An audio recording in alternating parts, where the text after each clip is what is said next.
안녕하세요. 저는 서울에 살고 있는 평범한 60대의 여성 사연자입니다. 저도 열심히 사연을 듣고 있네요. 다른 분들의 얘기를 들으면서 전부터 사연을 써야겠다는 생각은 늘 했지만 용기를 내는 게 참 쉽지가 않았습니다. 어쩌면 제가 잘못한 일이기에 욕이라도 먹을까 겁도 났네요. 하지만 잘못한 것보다 잘못한 것을 알고도 인정하지 않고 반성하지 않는 것이 더 나쁜 일이라고 생각하기에 이렇게 용기를 내게 되었습니다. 한편으로는 그래도 여전히 제 잘못을 말하기가 쉽지 않지만 이렇게라도 해서 자식들에게 용서를 빌고 싶은 마음에 사연을 보내봅니다. 저는 젊은 시절 남편과 이혼을 하고 홀로 아들을 키워왔습니다. 이혼을 한 뒤에 고생을 많이 했지만 결혼 생활도 행복하진 않았어요. 처자식 두고도 바람 피고 다니는 남편 때문에 결혼 생활 내내 마음고생만 하고 살았는데 그런 것도 남편이고 애 아빠라고 참아줬더니 어느 날 돈 많은 여자랑 새 살림 차리겠다며 저한테 이혼을 통보하더라고요. 그때는 간통죄가 있어서 여차하면 둘 다 감옥에 보내버릴까 싶었지만 아들 때문에 그럴 수가 없었습니다. 순순히 이혼만 해주면 아들은 내가 키우게 해주겠다는 얘기에 결국 제대로 복수도 못하고 이혼을 해 홀로 아들을 기르게 되었죠. 그나마 합의 이혼을 해준 덕분에 재산 분할을 잘 받아서 길바닥에 나 앉아야 할 형편은 아니었지만 그 뒤로는 나 혼자 자식 건사하느라 참 뼈가 빠지게 살아야 했어요. 여자 혼자 자식 키운다고 별별 험한 소리 다 들으면서도 내 새끼만큼은 남부럽지 않게 키우고 싶어서 돈 되는 굳은 일은 마다하지 않았습니다. 결혼할 때도 못난 남편 때문에 자식만 생각하고 살았던 저였지만 이혼까지 한 마당에 저한테 남은 것은 아들뿐이었습니다. 그런 아들 하나 잘 키워보겠다고 온갖 부업에 밤낮 없이 일을 하고 다녔고 그런 제 노력에 아들만큼은 행복하게 살기를 바랬습니다. 그리고 다행히 아들은 저의 바람대로 참 잘 자라주었어요. 엄마가 고생하는 걸 일찍부터 알았는지 늘 엄마 걱정해주며 일찍 철이 들었던 아들은 학창시절 내내 공부도 잘했고 대학도 좋은 곳에 들어갔습니다.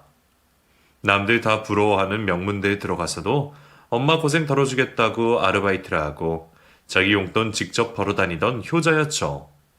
그리고는 남들에게 무시당하지 않고 떵떵거리며 살기를 바라는 엄마 뜻대로 변호사가 되겠다며 그 힘들다는 사법고시를 준비하여 몇 년 만에 합격까지 했습니다. 그리고 연수원을 나와 변호사가 되었죠. 내가 남편 복은 없어도 자식 복은 있구나 싶어서 감격스러웠습니다. 이제는 더 바랄 게 없다 싶었고 아들이 좋은 여자 만나 결혼만 하면 되겠다 생각했어요. 아들이 사법고시 합격하자마자 소문을 듣고 여기저기서 쏟아져 들어오는 좋은 선자리들에 저는 마음이 들뜨기도 했습니다. 노력 끝에 개천용된 아들이 더 좋은 여자 만나 승승장구하기를 바라는 게 엄마 마음이니까요. 그런데 그런 아들이 얼마 뒤 결혼을 하겠다며 집에 여자친구를 데려왔습니다. 아들의 여자친구는 직장 생활하는 평범한 아이였는데 알고 보니 둘이 대학 시절부터 오랫동안 만나면서 그 애가 아들 시험 준비하는 동안 뒷바라지까지 해줬답니다. 좋은 선자리를 기대하던 저는 처음 듣는 얘기에 놀라기도 하고 괜히 섭섭하기도 했어요. 제 욕심 같아서는 더 조건 좋은 며느리를 보고 싶었지만 아들이 자기가 좋다니 반대할 수도 없었습니다. 결국 마지못해 결혼 허락을 하고 아들은 오래된 여자친구와 결혼을 하며 소박한 신혼을 시작했습니다. 하지만 저도 사람인지라 어디 빠질 것 없이 조건 좋던 선자리들이 아쉬울 수밖에 없었죠. 그에 비하면 별 볼 것 없는 며느리와의 소박한 결혼이 그리 탐탁지는 않았습니다. 그래도 지들 좋아서 결혼한 걸 어쩌게나 싶어서 내색은 안 하려고 했었죠. 그런데도 내심 티가 났는지 며느리는 제가 자기를 탐탁치 않아 한 것을 아는 눈치였어요. 그걸 알아서 그런지 나한테 별로 살갑게 보이지도 않고 가까워지려고 노력도 하지 않았죠. 아들은 민영이가 원래 성격이 덤덤한 편이라 그런다며 자기 철을 감싸려고 했지만 아무리 그래도 며느리가 시어머니에게 먼저 연락 한 번도 없이 살가운 소리도 못하는 게 저도 좋지는 않았습니다. 예쁜 짓을 해도 예쁠까 할 판에 늘 무뚝뚝하고 별 대꾸도 없는 며느리가 저도 대하기 어렵더라고요.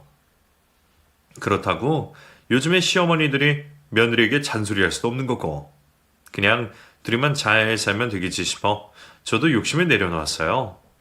그런데 제 욕심이 과했던지 그마저도 이루어지지 않았습니다. 두 아이가 결혼을 한 지 3년이 채 되지 않았던 어느 날 자기 저와 잘 지내는 줄 알렸던 아들이 갑자기 이혼을 하겠다고 말해왔습니다.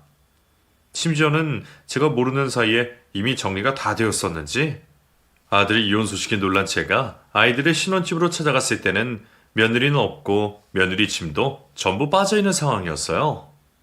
사이좋아 보이던 아들 며느리의 이혼을 전혀 짐작도 못했던 저는 이게 무슨 일인가 싶어서 황당하고 기가 막히기만 했습니다. 정작 아들은 무슨 이유로 이혼을 했는지 말도 안 하고 시름에만 빠져 있었죠. 아들은 그 후로 무척 힘들어했습니다. 입맛이 없다며 밥도 못 먹고 살이 쭉쭉 빠지더니 TV도 안 보고 하루 종일 멍 때리며 아무것도 하고 싶지 않다 그러더라고요. 거의 폐인 같아 보였습니다. 그래도 일이 바빠서 다행이었지 그마저도 아니었더라면 정말 나쁜 생각이라도 하는 건 아닐까 걱정이 될 정도였었죠. 이럴 거면 이혼을 하지 말지. 그러게 대체 뭐 때문에 헤어진 거니? 너 이러다가 죽으면 네 엄마도 죽는다. 그러니까 제발 정신 차리고 밥이라도 먹어봐라, 어? 됐어요. 입맛 없어요. 죽진 않을 테니 그냥 두세요. 저는 아들이 이러다 정말 죽는 건 아닌가 싶을 정도로 걱정이었습니다. 말을 안 해주니 끝까지 이혼한 이유는 모르겠지만 이렇게 힘들어할 거면 뭐하러 이혼을 했는지 제가 할 수만 있다면 며느리 데려와 붙여주고 싶은 심정이었어요. 저 역시도 매일 아들 걱정에 저까지 병이 날 정도로 힘들어질 수밖에 없었습니다. 이러다 우리 둘 다 죽겠다 싶은데 시간이 좀 지나니까 언젠가부터 아들이 밥도 먹기 시작하고 밖에서 누구를 만나는지 약속도 잡고 하더라고요. 이제는 좀 상처가 잊혀지나 싶어서 저는 정말 다행이라 생각했습니다. 이참에 누굴 만나서 금방 재혼이라도 해버렸으면 좋겠더라고요. 그런데 아들에게 정말 누가 있었나 봅니다. 아들이 힘들 때 옆에서 챙겨준 아가씨가 있었는지 아들은 이혼한 지 반년 만에 그 아가씨와 재혼을 하기로 했어요. 물론 누구보다 제가 아들의 재혼을 바랬죠. 좋은 사람인 건 맞지만 재혼은 모르겠어요. 아직 민영이 다 잊지도 못했고 자신이 없어요. 그게 무슨 바보 같은 소리야. 헤어졌으면 끝인 거지. 좋은 사람이 있으면 망설이지 말고 재혼해. 너 그러고 살게 하려고 엄마가 그 고생을 한 줄 알아? 엄마 걱정되면 나 봐서라도 좋은 사람 만나. 엄마도 점점 나이 드는데 언제까지 네 걱정하고 살아야겠니? 그렇게 아들과 재혼한 새며느리는 민영이와 비교가 될 정도로 무척이나 살갑고 애교 많은 아이였습니다. 웃는 얼굴에 침 못 뱉는다 그러던데 새며느리인 현정이가 바로 그런 사람이었어요.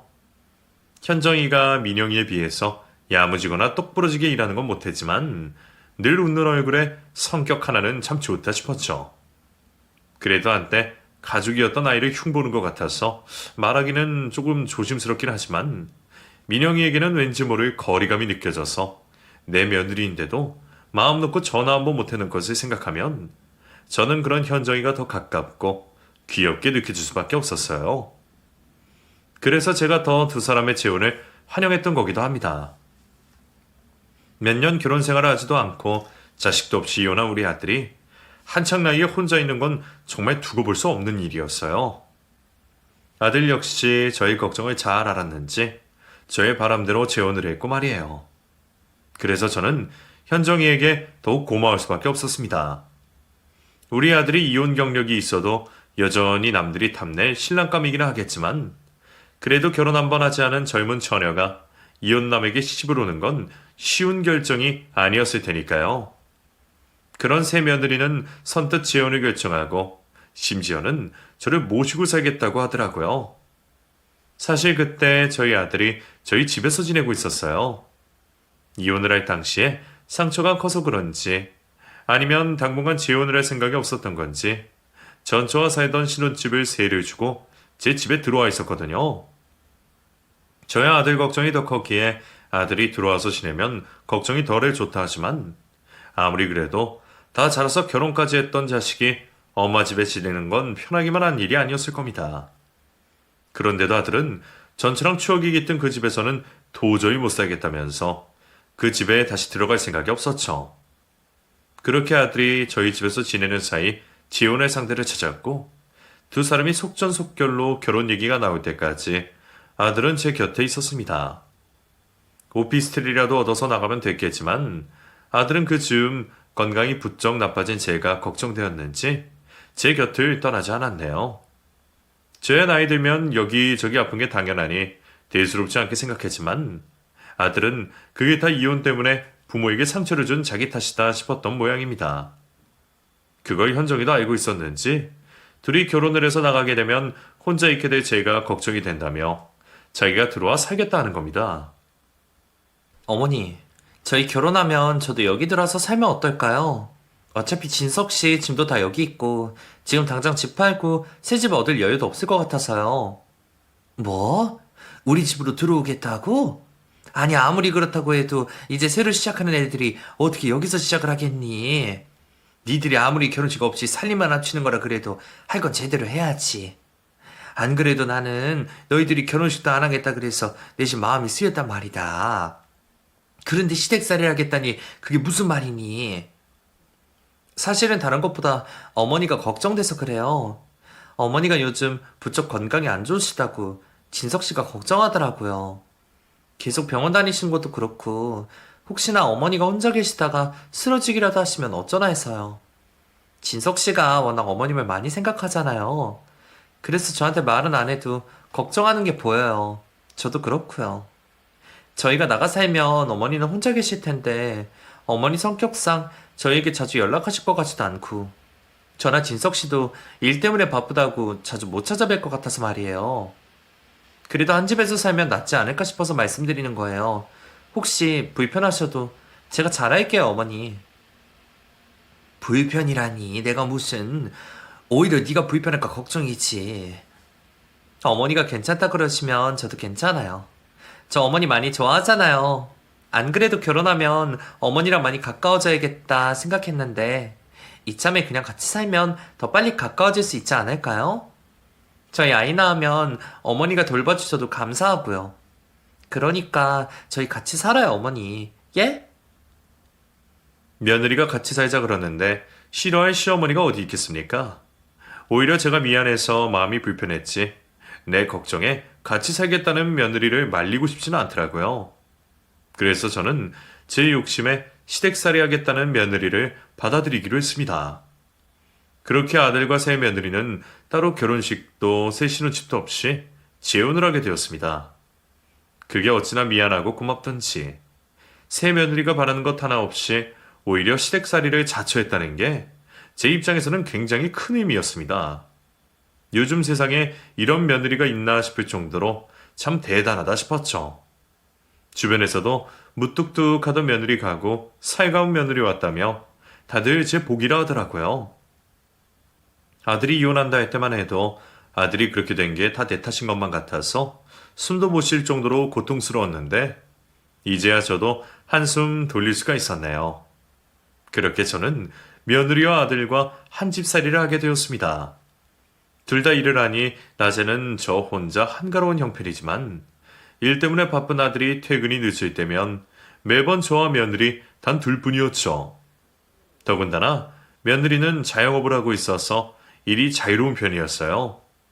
그래서 한동안은 일찍 마치고 들어와서 저랑 말동무도 해주고 살림도 배우고 좋은 시간을 보낼 수가 있었습니다. 딸 같은 며느리랑 그렇게 오붓하게 지내는 것이 평생 꿈이었던 저는 뒤늦게서야 이루어진 꿈에 행복할 수밖에 없었어요. 가끔은 내가 부담을 주나 싶기도 했지만 며느리도 좋다고 하니 다행이다 싶었죠. 같이 지내면서 알게 된 며느리는 정말 천사 같다 싶을 정도로 착한 아이였습니다. 어떻게 이렇게나 남 생각을 많이 할까 싶을 정도로 배려심 넘치고 다정한 성격이었어요. 밖에서 일하면서 힘들고 피곤할 텐데도 집안 살림은 물론이고 식구들 식사까지 챙기겠다고 열심히였어요. 밖에서 일하면서 사먹는 일이 많을 남편 건강이 걱정이라며 매일 새벽마다 손수 아들 도시락을 싸고 제가 애들 없이 혼자 있는 동안 점심이라도 거릴까 싶은지 제 식사까지 챙겨놓고 나가는 며느리였어요. 솜씨도 얼마나 좋은지 음식도 모두 맛이 있어서 저는 며느리에게 100점을 주고 싶었습니다. 현정아, 너도 일하고 와서 피곤할 텐데 그런 건 그냥 두지 그래. 밥도 대충 먹고 청소야 내가 내일 하면 되는 건데 왜 일하는 애가 살림까지 하려고 그러니? 어머니도 힘드시잖아요. 저도 같이 살면서 이 정도는 해야죠. 아휴, 네가 자꾸 이러면 내가 미안해서 그래. 누가 보면 내가 너 이런 일 시키려고 들어오라 그런 줄 알겠어. 이런 건 일도 아니에요. 저 정말 괜찮으니까 걱정하지 마세요. 저 원래 살림하는 거 좋아하고 요리하는 것도 재밌어 하거든요. 다 제가 좋아서 하는 거니까 괜찮아요. 오히려 제가 어머니만큼 살림을 잘 못해서 죄송스럽죠. 거기다가 얼마나 겸손하기까지 한지 성품으로만 따지자면 어떤 대단한 며느리도 부럽지 않을 정도였습니다. 생긴 거나 능력으로 봐서는 민영이보다 조금 빠지나 싶었더니 그런 성격 덕에 우리 아들도 마음을 열은 거구나 싶은 생각이 들었죠. 하지만 아들은 좋아서 결혼했다고 하기에는 아직은 현정이와 대면대면 한 듯한 느낌이 있었습니다. 전에 민영이랑은 연애도 오래 하고 워낙 친구같이 가까웠어서 그런지 무척 사이가 좋아 보였는데 새며느리를 대하는 것에 있어서는 어색하기도 하고 제가 보기에는 묘하게 차이점이 느껴졌어요. 아들이 일이 바쁜 탓에 둘이 꼭 붙어 있을 시간도 없어 보였고 괜히 시댁살이 하느라 눈치를 보는 건지 두 사람은 같이 있을 때면 부부간에 특별히 가깝거나 신혼 같은 느낌은 없었습니다. 그걸 생각하면 이제라도 집을 얻어 애들 분가를 시켜야 하나 싶은 생각이 들었죠. 너희 혹시 나 때문에 내외하고 그런 건 아니지? 내외라뇨? 무슨 말씀이세요? 아니, 진석이랑 너랑 내 앞에서 애정 표현도 별로 없고 그런 것 같아서 말이다. 너희들이 괜히 집에 내가 있다고 부부 사이가 불편한가 싶어서. 아니에요. 어머니가 모르셔서 그렇지 저희 사이 좋아요. 어머니 혹시 손주 보고 싶으셔서 그러세요? 아니, 뭐 그런 건 아니고 그냥 너희들 관계가 어떤가 싶어서 말이다. 저희 사이 좋으니까 그런 건 걱정 안 하셔도 돼요. 제가 어른 앞에서 스킨십 하는 게 쑥스러워서요. 그렇게 말하는 며느리를 보니 또 괜한 늙은이 노파심인가 싶어 애써 신경 쓰지 않으려 했습니다. 어쩌면 그런 걸 물어보는 게 애들에게 괜히 더 스트레스가 될 수 있겠다 싶어서 아예 신경을 끄려 노력했죠. 그렇게 아들 며느리와 함께 지낸 지 몇 달이 지났을 때였습니다. 재혼 소식을 들었던 게 엊그제 같은데 벌써 반년 가까운 시간이 지났다니 세월이 참 쏜살 같구나 싶더군요. 그래도 그 시간이 적지는 않았는지 새 며느리와 저도 부쩍 가까워진 느낌이었습니다. 이제 겨우 반년 남짓이었지만 앞으로 함께할 시간이 훨씬 많을 테니 기간은 별로 중요하지 않았죠. 그동안 살갑게 구는 며느리가 예뻐서 저도 그 아이를 딸처럼 생각하며 잘해주려 했었습니다. 시어머니가 아무리 잘해줘봐야 시어머니겠지만 그래도 저도 한번 겪어봐서 그런지 많이 배우고 노력하려 했어요. 그래도 제 노력이 의미가 없진 않았는지 같이 있는 시간이 지나면서 서로 좀 더 편해진 듯 했죠. 그런데 편해진 게 문제였을까요? 어느 순간부터 저는 종종 며느리의 색다른 모습을 발견하게 되었습니다. 한 번은 주방에서 일을 하던 며느리가 실수를 했는지 순간 놀라서 입에서 험한 소리가 튀어나오더군요. 며느리는 자기도 놀랐는지 입을 틀어 막았지만 이미 제가 들은 뒤였어요. 진짜, 아이씨. 어머, 너 그런 말도 할 줄 아니? 어머니, 그게 아니라 제가 너무 깜짝 놀라서요. 아니, 뭐라고 하는 게 아니라 네가 그런 말 하는 게 웃겼어. 그래, 놀라면 나도 모르게 험한 말 나오기도 하지. 근데 우리 현정이는 그런 얘기는 입에도 안 담을 줄 알았더니 좀 의외긴 하네. 죄송해요, 어머니. 저 원래 그런 말 쓰지도 않고 정말 싫어하는데 요즘 가게에 자주 오는 진상 손님이 자꾸 욕을 하셔서 듣다 보니 저도 모르게 입에 배어버렸나 봐요. 세상에, 제가 이런 말을 하게 될 줄 몰랐는데 저도 깜짝 놀랐어요. 순진할 줄 알았던 며느리가 욕도 할 줄 아네 싶어서 좀 놀릴까 했더니 금방 눈물이라도 흘릴 것처럼 당황하고 억울해하는 모습에 저도 앞으로는 그냥 모른 척 하려 했습니다. 그런데 며칠 뒤 비슷한 일이 또 벌어졌습니다. 며느리가 집에 있는 사이에 저 혼자 잠시 나갔다 왔었는데 며느리가 제가 들어오는 소리를 못 들었는지 한참 누군가와 통화를 하고 있었더라고요. 누구와 통화를 하는지 모르겠지만 평소와 달리 목소리도 너무나 크고 어찌나 욕을 하는지 저는 제가 집을 잘못 들어온 줄 알았습니다. 그런데 아무리 들어도 며느리 목소리이기에 깜짝 놀랄 수밖에 없었죠. 여자가 그런 욕을 하는 게 놀랍기도 하고 천사표 며느리가 쌍욕을 하는 게 충격이긴 했지만 쟤도 가게 꾸리고 하다 보면 욕 나올 만한 일도 있고 뭔가 사정이 있을 텐데 싶어 그냥 모른 척 넘어가려 했습니다. 그래서 왔다고 기척도 내지 않고 조용히 있었죠. 제가 안방에 들어가서 옷을 갈아입고 씻고 나오는 동안에도 며느리는 제가 집에 있는 줄을 몰랐는지 한참 통화 중이었습니다. 더 모른 채 하는 것도 이상하다 싶어서 기척을 내야겠다 싶었죠. 며느리도 제가 거실에서 TV를 켜는 소리를 들었는지 그제서야 방에서 나와 제게 변명을 하더라고요. 어머니, 언제 들어오셨어요? 방금 들어왔지. 왜? 뭐 할 말 있니? 저 혹시 들으셨는지 모르겠지만 막 욕 나오고 그런 거 제가 그런 거 아니에요. 친구랑 스피커폰으로 얘기를 하고 있었는데 그 친구가 그런 거거든요. 그 친구가 워낙 황당한 일을 겪어서 화가 아주 많이 났더라고요. 듣는 저도 좀 그래서 그만하라고 말리고 싶었는데 화가 많이 났는지 자기 할 말만 하길래 말을 못 끊었네요. 근데 혹시 어머니가 그 소리 듣고 저라고 오해하실까 싶어서요. 며칠 전에 제가 놀라서 욕한 것도 있고 오해하실만 하잖아요. 근데 정말 저 아니거든요. 그래, 알겠다. 네가 그럴 애는 아니지. 며느리는 친구까지 들먹이며 자기가 욕을 한 게 아니라 했지만 그건 너무 뻔한 거짓말이었습니다.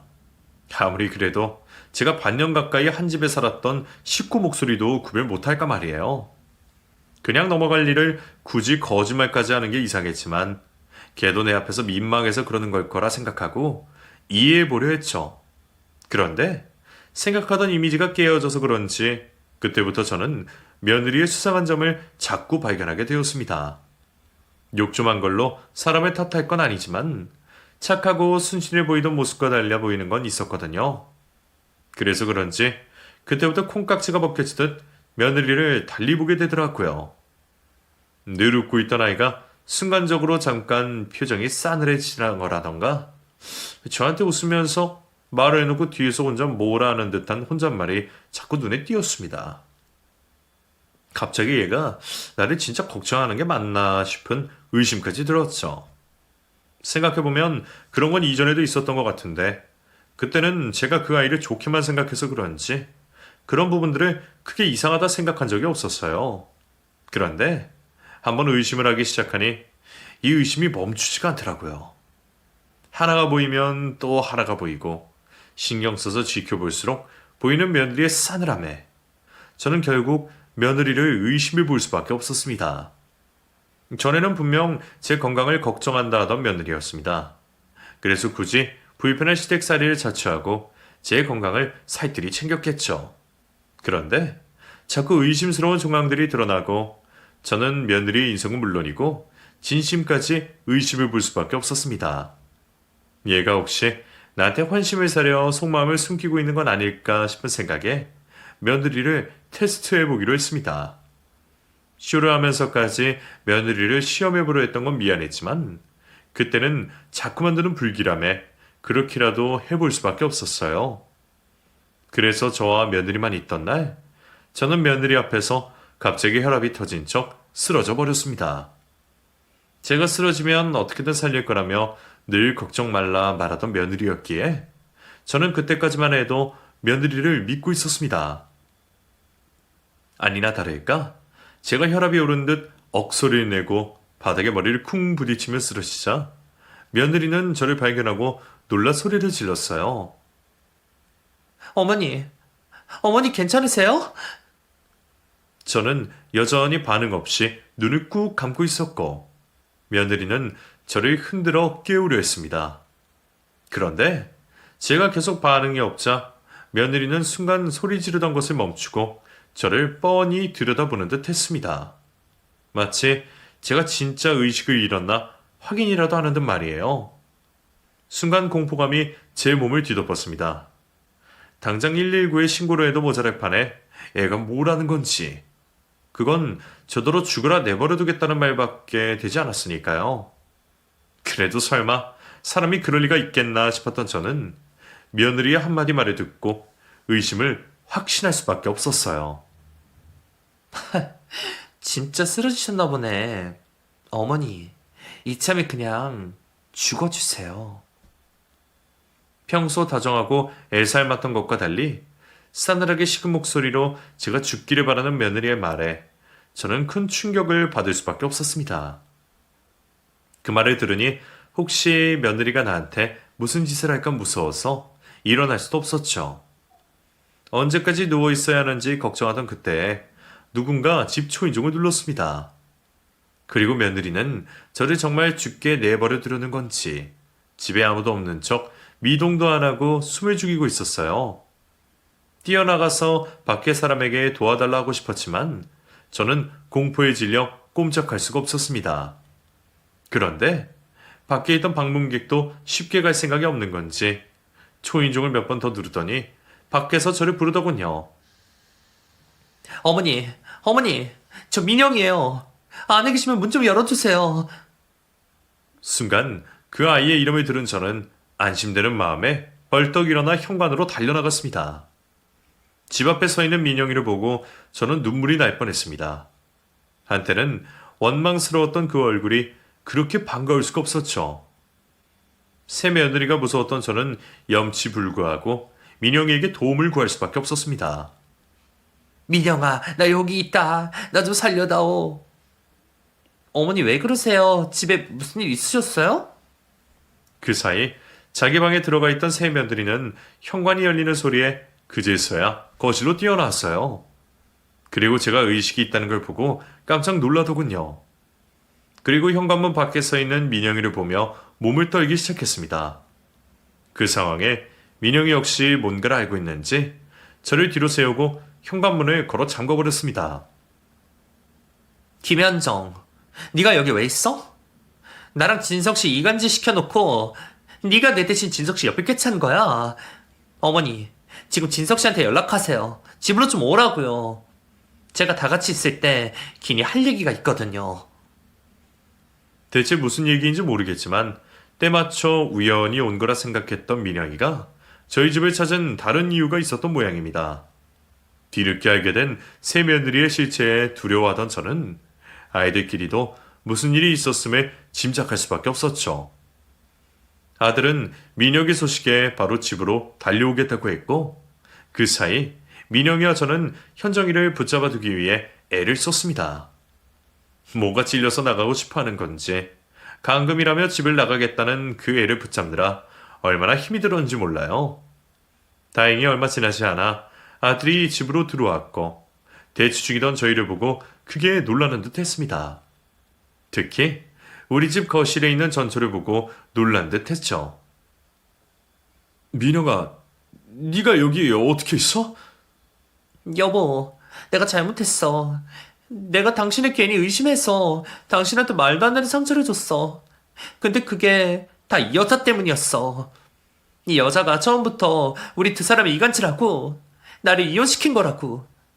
그래놓고 이제는 자기가 당신 옆자리를 꿰찼네. 이게 말이 되는 거야? 그게 무슨 말이야? 설명을 좀 해줘. 여보, 아니에요. 이 여자가 거짓말하는 거야. 내가 두 사람을 왜 갈라나? 내가 무슨 수로? 먼저 이혼하자 그런 건 이민영 너잖아. 근데 왜 나한테 뒤집어 씌우는 거야? 왜? 이제 와서 진석 씨가 나 미친 탐이나? 그동안 며느리 노릇 아내 노릇 한번 제대로 한 적 없었으면서 이제 와서 다시 진석 씨를 뺏어가려고. 네가 이렇게 만든 거잖아. 민영아, 대체 무슨 일인지 모르겠지만 이제 와서 다짜고짜 이러면 어떡해. 현정 씨 좋은 사람인 거 너도 잘 알잖아. 그게 다 거짓이라니까. 저 여자 처음부터 끝까지 다 가식이야. 다 거짓말이라고. 갑자기 찾아왔던 민영이는 그동안 둘 사이에 있었던 이야기들을 털어놓기 시작했습니다. 아들과 민영이가 결혼을 하고 신혼집으로 이사를 하면서 그 동네에서 가게를 하던 현정이를 알게 되었습니다. 둘은 서로 동갑에다가 말도 잘 통해서 동네 친구로 친해지게 되었다네요. 그렇게 친구로 지내던 두 사람은 서로 고민도 공유하게 되었고 집도 오갈 정도로 가까워지게 되었어요. 그래서 우리 아들과 새며느리도 그렇게 알게 된 모양이었습니다. 그런 것까지는 흔히 있을 법한 일이었지만 문제는 그 다음이었습니다. 우리 아들을 보게 된 현정이가 아들에게 한눈에 반했던 것이죠. 변호사의 와이프한테 잘하는 다정스러운 모습에 제 아들에게 마음이 생겼던 모양입니다. 하지만 이미 아들은 결혼을 한 상태였고 아들 역시 자기 와이프 친구라니 잘해줄 뿐이었겠죠. 하지만 현정이라는 애는 남들과 달랐습니다. 결혼을 했던 말았던 빼앗으면 된다 생각했는지 그때부터 두 사람 사이를 교묘히 이간질해왔던 겁니다. 가까이 지냈던 탓에 서로 웬만한 사정이나 고민을 알고 있었던 그 애가 민영이의 약점을 건드려 기를 죽였고 점점 세뇌를 시켰습니다. 민영이는 안 그래도 결혼 후에 저와 잘 지내지 못해서 스트레스를 받고 있었고 주변에서도 변호사 남편에 비해 너무 기우는 게 아니냐는 말을 듣던 민영이는 스스로 자존감이 떨어지며 많이 힘들어졌답니다.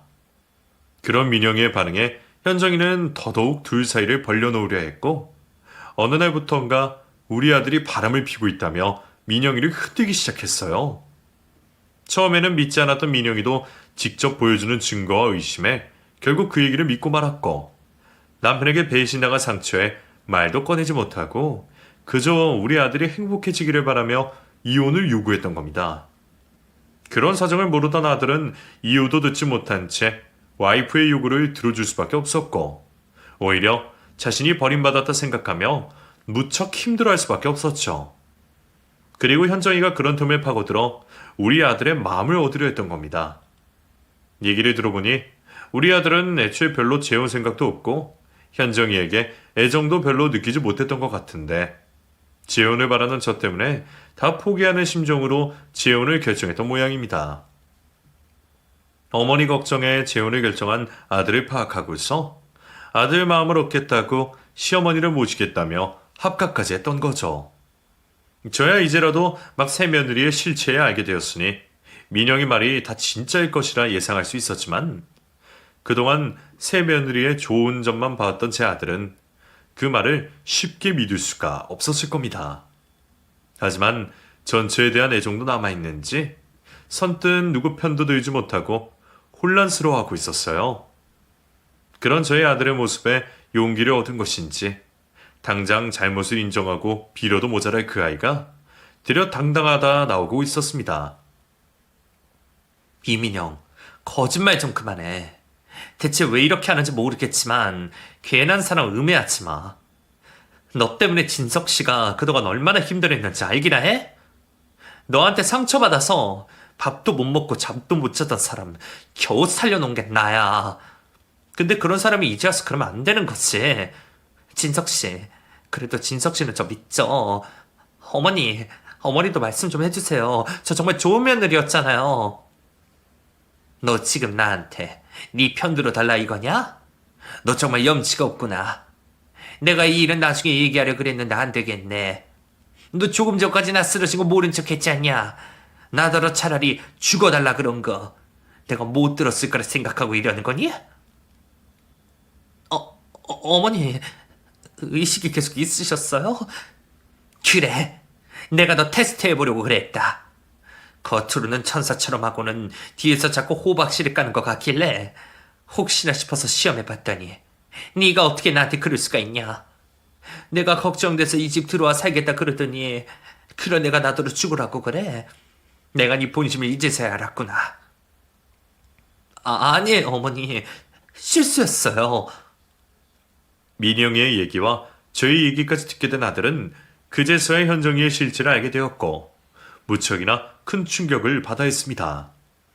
자기 머리를 감싸며 괴로워하는 아들 모습에 제 마음까지 찢어지는 기분이었죠. 대체 그 여자 하나 때문에 온 집안이 풍비박산이 나고 이게 무슨 일인지 모르겠더군요. 상황을 다 알게 된 아들은 화가 났는지 새 며느리를 가만히 두지 않겠다 말했습니다. 당신이 대체 무슨 일을 벌인 건지 알기나 해? 멀쩡히 잘 사는 사람 해집어놓고 무슨 짓을 했는지 아느냐고? 당신 사람 잘못 건드린 거야. 변호사 잘못 건드린 죗값을 제대로 받게 해줄게. 각오하는 게 좋을 거야. 진석 씨, 나 진석 씨 정말 사랑해. 그래서 그런 거야. 그래도 진석 씨도 결국 나 선택했잖아. 비록 조금 오해는 있었을지 몰라도 우리 앞으로 잘 살 수 있어. 당신도 이민영 같은 이기적인 년보다는 내가 좋지 않아?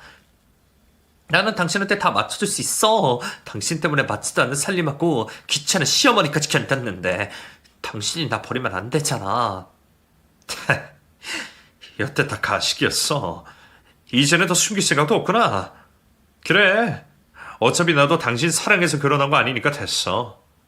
당신은 소송당할 준비나 하고 지금 당장 짐 싸서 집에서 나가. 그리고 앞으로 다시는 우리 앞에 나타낼 생각하지 마. 결국 새 며느리는 숨겼던 실체가 드러나 그 자리에서 쫓겨나고 말았습니다. 그리고 아들은 자기 능력을 총동원해서 그 여자를 가만두지 않겠다 말했죠. 그때만큼 아들 직업이 변호사인 게 다행인 적은 없었네요. 그 후로 아들은 작정한 대로 그 여자에게 죗값을 치르게 했습니다. 처음부터 작정하고 접근한 사기 결혼이라며 혼인 무효 소송을 하고 민사로 사기죄까지 물겠다 하더군요. 저야 법을 잘 모르니 어떻게 하는 건지 모르겠지만 아들이 어련히 알아서 잘할 거라 생각하고 믿고 기다리고 있었어요. 그리고 아들은 정말로 그 후로 아무 문제 없이 다시 일상을 되찾을 수 있게 되었죠. 모든 일이 정리가 된 후에서야 아들은 민영이와 재결합을 하게 되었습니다. 모두 끝난 상황에 서로 과거의 일로 시시비비를 묻지 말자며 자기들끼리 잘 정리를 했던 모양이에요. 다행이기는 하지만 그 일에 제가 기여를 한 듯한 생각에 저는 계속 마음이 불편했습니다. 어쩌면 내가 처음부터 민영이를 반겨주고 괜히 비교하거나 하는 소리를 하지 않았더라면 민영이가 자격지심을 느끼거나 오해를 하지 않았을까 싶더군요. 그동안 내가 좋은 며느리 얻을 생각만 했지 정작 좋은 시어머니가 될 생각은 못했나 싶어 내내 후회가 될 수밖에 없었어요. 그래서 저는 미안한 마음에 민영이에게 직접 사과를 전했고 민영이는 흔쾌히 제 사과를 받아주었습니다. 어머니 때문 아니에요. 제가 미련하고 바보 같은 거죠. 그땐 제가 남편 앞길에 걸림돌이 된다 생각했어요. 어머니도 저를 별로 안 좋아하시는 것 같고 그래서 자꾸 작아지더라고요. 제가 자격지심에 그런 거예요. 누가 뭐라 한들 귀담아 안 들었으면 됐을걸. 결국 제가 제 발로 나쁜 길을 선택한 거죠. 그래도 내가 미안하다. 너 같은 애가 어디 있다고 내가 괜히 배가 불러서 불평만 하고 있었어. 나는 네가 내 눈치를 보는지도 모르고 그냥 내가 싫고 귀찮아서 모른 척하는 줄 알았다. 한 번이라도 서로 솔직하게 얘기해봤으면 되었을 것을. 그동안 오해만 쌓여 있었구나. 그래도 네 탓은 하나도 없다. 이 모든 게 어른으로 현명하게 하지 못한 내 탓이니까 너는 괜히 네 탓 안 했으면 좋겠구나. 그동안 일 때문에라도 이제는 네 탓 말고 진석이랑 행복하게 지냈으면 좋겠어. 나도 앞으로는 너한테 섭섭하게 안 하고 좋은 시어머니 되려 노력하마. 아들과 며느리가 무사히 관계를 회복한 것처럼 저와 며느리도 서로 쌓였던 오해를 풀고 앞으로는 잘 지내보기로 다짐했습니다. 이제는 저도 그 애가 얼마나 속 깊고 여린 아이인지를 알았으니 상처받지 않도록 잘 해주려 합니다. 그래서 다시는 그때 같은 일이 없고 억울한 헤어짐이 없기를 바랄 뿐이죠. 이제는 저도 자식이 알아서 살게 믿고 내버려 두는 것이 자식의 행복을 위하는 일이라는 것을 알았고 더 이상 가타부타 말을 하지 않으려 합니다. 물론 여전히 자식 걱정은 대상 같지만 그것도 티를 내지 않으려 노력하고 있습니다. 제 얘기를 들으니 어떠신가요? 어디 저런 미련한 여편네가 있나 한심스러우실까요? 저도 그렇게 생각하고 무척 후회하고 있습니다. 그런데 한편으로는 어디 이런 여자가 나 하나뿐일까 싶어요. 자식 걱정하고 아끼는 마음은 온 부모들이 다 똑같을 텐데 어쩌면 사랑이라는 말로 자식들을 힘들게 하는 부모는 없는지 자기 자신부터 잘 살펴봐야 하지 않나 싶습니다. 저는 그걸 이제야 깨우쳤지만 이제라도 알아서 다행이라 생각하고 있어요. 그럼 여러분들도 자식들 걱정이 없으시기를 바라며 인사를 드리겠습니다. 감사합니다. 행복하세요.